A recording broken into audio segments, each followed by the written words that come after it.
Hello students, good morning. Hindi score with BR channel पर आपका स्वागत है। आज मैं आपके लिए लेकर आई हूँ आरोह भाग 1 का चैप्टर 17 गज़ल। शाय के धूप में गज़ल जो दुष्यंत कुमार के हैं। तो गज़ल का सारांश देखते हैं। चलिए इसका सारांश देखते हैं। शाय में धूप गज़ल के माध्यम से दुष्यंत कुमार यानी कवि हमें क्या समझाना चाहते हैं। शाय में धूप गज़ल संग्रह से यह गज़ल ली गई है और गज़ल का कोई शीर्षक नहीं दिया जाता, अतः यहाँ भी उसे शीर्षक न देकर केवल गज़ल कह दिया गया है। दुष्यंत कुमार ने यहाँ भी गज़ल का शीर्षक न देकर के चैप्टर का नाम ओनली गज़ल दिया गया है। गज़ल एक ऐसी विधा है जिसमें सभी शेर स्वयं में पूर्ण और स्वतंत्र होते हैं। गज़ल के शेर अपने आप में पूर्ण होते हैं और स्वतंत्र होते हैं। उन्हें किसी क्रम व्यवस्था के तहत पढ़े जाने की दरकार नहीं रहती। इसके बावजूद जो चीज़ें ऐसी हैं जो इन शेरों को आपस में गोदकर एक रचना की शक्ल देती हैं। एक रूप के स्तर पर तुक का निर्वाह और दो अंतर्वस्तु के स्तर पर मिजाज का निर्वाह होता है। इस गज़ल में पहले शेर की दोनों पंक्तियों का तुक मिलता है और उसके बाद सभी शेरों की दूसरी पंक्ति में उस तुक का निर्वाह होता है। इस गज़ल में राजनीति और समाज में जो कुछ चल रहा है उसे खारिज करने और विकल्प की तलाश को मान्यता देने का भाव प्रमुख बिंदु है। इस गज़ल के माध्यम से कवि लोगों को सचेत करना चाहता है राजनीति के जो नेता हैं वो अपने स्वार्थ के लिए झूठे वादे करते हैं और उनमें से कोई भी वादा वो पूर्ण नहीं कर पाते। राजनीति और समाज में जो चल रहा है उसका पर व्यंग्य किया गया है। कवि राजनीतिज्ञों के झूठे वादों पर व्यंग्य करता है कि वे हर घर में चिराग उपलब्ध कराने का वादा करते हैं। चिराग यानी सुख सुविधा उपलब्ध करवाने का वादा करते हैं, परंतु यहाँ तो पूरे शहर में ही एक चिराग नहीं है, लेकिन पूरे शहर में ही कोई सुख सुविधा नहीं है। कवि को पेड़ों के साए में धूप लगती है, अर्थात आश्रयदाताओं के यहाँ भी कष्ट मिलते हैं। कवि के पेड़ों के साए में भी धूप लगती है। पेड़ों के नीचे कवि का मानना है कि पेड़ों के नीचे लोग छाँव के लिए जाते हैं, अर्थात राजनीतिक नेता का लोग सहारा लेते हैं उसकी सुविधा के लिए, लेकिन वहाँ भी उन्हें धूप मिलती है, अर्थात कष्ट उनसे भी कष्ट ही मिलते हैं, उनसे भी कोई उनकी सहायता नहीं की जाती। आश्रयदाताओं के यहाँ भी कष्ट मिलते हैं, अतः वह हमेशा के लिए इन्हें छोड़कर जाना ठीक समझता है। कवि मानता है कि हमें किसी का सहारा नहीं लेना चाहिए, अपने आप पर ही निर्भर रहना चाहिए। वह उन लोगों की जिंदगी के सफ़र को आसान बताता है जो स्थिति के अनुसार स्वयं को बदल लेते हैं। मनुष्य को खुदा न मिले तो कोई बात नहीं, उसे अपना सपना नहीं छोड़ना चाहिए।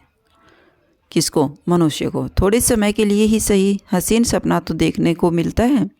कुछ लोगों का विश्वास है कि पत्थर पिघल नहीं सकते।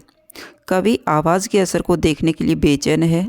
शासक शायर की आवाज़ को दबाने की कोशिश करता है क्योंकि वह उसकी सत्ता को चुनौती देता है और उसके विरोध में बोलने के लिए खड़ा हो जाता है। तो क्या करता है शासक या नेता? उसकी आवाज़ को, बोलने वाले कवि की आवाज़ को दबा देते हैं। कवि किसी दूसरे के आश्रय में रहने के स्थान पर अपने घर में जीना चाहता है। इसमें कुछ विशेष हैं कि इसके माध्यम से कवि क्या दर्शाना चाहता है।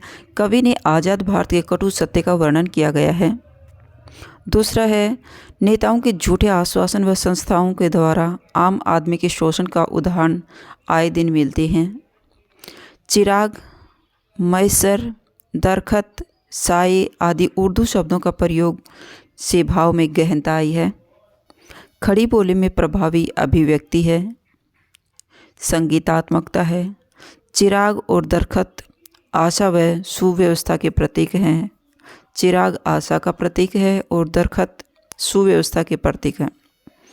अंतिम पंक्ति में निराशा व पलायनवादी की प्रवृत्ति दिखाई देती है। लक्षणा शक्ति का निर्वाह हुआ है। साए में धूप लगती है में विरोधाभास अलंकार है।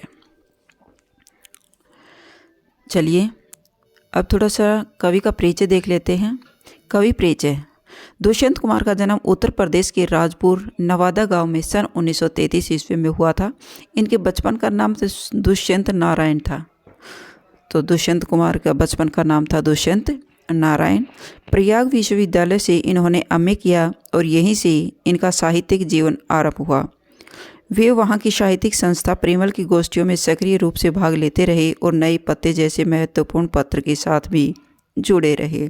उन्होंने आकाशवाणी और मध्य प्रदेश के राजभाषा विभाग में काम किया और अल्पायु में इनका निधन सन 1975 ईस्वी में हो गया। इनकी प्रमुख रचनाएं थी, काव्य था इसका सूर्य का स्वागत, आवाज़ों के घेरे में, साई में धूप, जलते हुए वन का वसंत। तो इसमें साई में धूप और जलते हुए वन का वसंत मोस्ट इम्पॉर्टेंट काव्य हैं। गीति काव्य, नाट्य, एक कंठ विस्पाई मोस्ट इम्पॉर्टेंट, बहुत बार कॉम्पिटिटिव एग्जाम में पूछा जाता है। एक कंठ विस्पाई काव्य रचना किसकी है? तो दुष्यंत कुमार की। मोस्ट इम्पोर्टेंट क्वेश्चन बनता है भाई। छोटे उपन्यास, इसके छोटे छोटे सवाल, आंगन में एक वृक्ष या दोहरी जिंदगी। चलिए, इस चैप्टर किससे संबंधित थोड़े से मोस्ट इम्पोर्टेंट कठिन शब्द हैं, कई बार मीनिंग दे दिया जाता है और उसका अर्थ पूछ लिया जाता है, तो एक बार देख लेते हैं। मैसर उपलब्ध, दरखत पेड़, मुतमईन इत्मीनान से या आश्वस्त, बेकरार बेचैन या फिर आतुर, निजाम राज शासन, एहतियात सावधानी। तो ये इसके बहर छंद मोस्ट इम्पॉर्टेंट मीनिंग थे। अगर आपको मेरी वीडियो अच्छी लगी हो तो प्लीज़ लाइक कीजिए, शेयर कीजिए, सब्सक्राइब करना न भूलें। फिर मिलते हैं नेक्स्ट वीडियो में, और बेल आइकन को अवश्य प्रेस कर लीजिएगा ताकि मेरी हर वीडियो आप तक पहुंचती रहे। Okay bye.